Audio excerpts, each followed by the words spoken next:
కమలాకర్ కోపంతో రగిలిపోతూ ఈ ఇంట్లో ఉండాలి అంటే ఈ ఇంటి మనిషి అయి ఉండాలి అంటే కేదార్ ఈ ఇంటి మనిషి అయి ఉండాలి అంటే కేదార్ని నేను దత్తత తీసుకొని ఈ ఇంటి బిడ్డని చేస్తాను, అప్పుడు ఎవరు ఏమంటారో నేను చూస్తాను అని కమలాకర్ కోపంగా చెప్తూ ఉంటే ధాత్రి కేదార్ ఆనంద బాష్పాల్ని కారుస్తూ ఉంటారు. కౌశిక్ కూడా చాలా చాలా సంతోషపడుతూ ఉంటుంది. దాంతో యువరాజు చాలా చాలా మండిపడుతూ బాబాయ్ వాడు ఈ ఇంటి మనిషి కాదు అని చెప్పండి అని కోపంగా నిలదీస్తూ ఉంటాడు. కమలాకర్ ఏమాత్రం తగ్గకుండా వాడు ఈ ఇంటి మనిషి, ఇదే నిజం అని కమలాకర్ చెప్పగానే యువరాజు చాలా కోపంగా కిచెన్లోకి వెళ్తూ ఉంటాడు.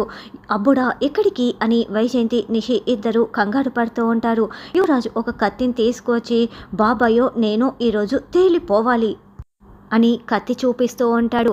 వెంటనే కేదార్ యువరాజ్ కాలర్ పట్టుకొని బాబాయినే చంపుతానని అంటావురా, ఎంత ధైర్యం రా నీకు, ఇంతకి తెగిస్తావా నువ్వు అని కేదార్ కాలర్ పట్టుకొని నిలదీస్తూ ఉంటే ఫస్ట్ నిన్ను చంపేస్తాన్రా అంటూ యువరాజు ముందు వెనుక ఆలోచించకుండా కేదార్ని పొడిచి పడేస్తాడు. దాంతో కేదార్ రక్తపు గాయంతో రక్తపు చుక్కలన్నీ కింద కారిపోతూ ఉంటాయి. అందరూ చాలా షాకింగ్గా చూస్తూ ఉంటారు. నిషి అయితే యువరాజ్ యువరాజ్ అని అరుస్తుండే లోపలే యువరాజ్ పొడిచి పడేసి ఉంటాడు. ఇక దాత్రి అయితే చాలా షాకింగ్గా షాక్లో ఉండిపోయి కేదార్ కేదార్ అని పరుగులు పెడుతూ వస్తూ ఉంటుంది. ఇప్పుడు కేదార్కి ఎలాంటి సిచ్యువేషన్ వస్తుందన్నది రానున్న ఎపిసోడ్లో తెలుసుకుందాం.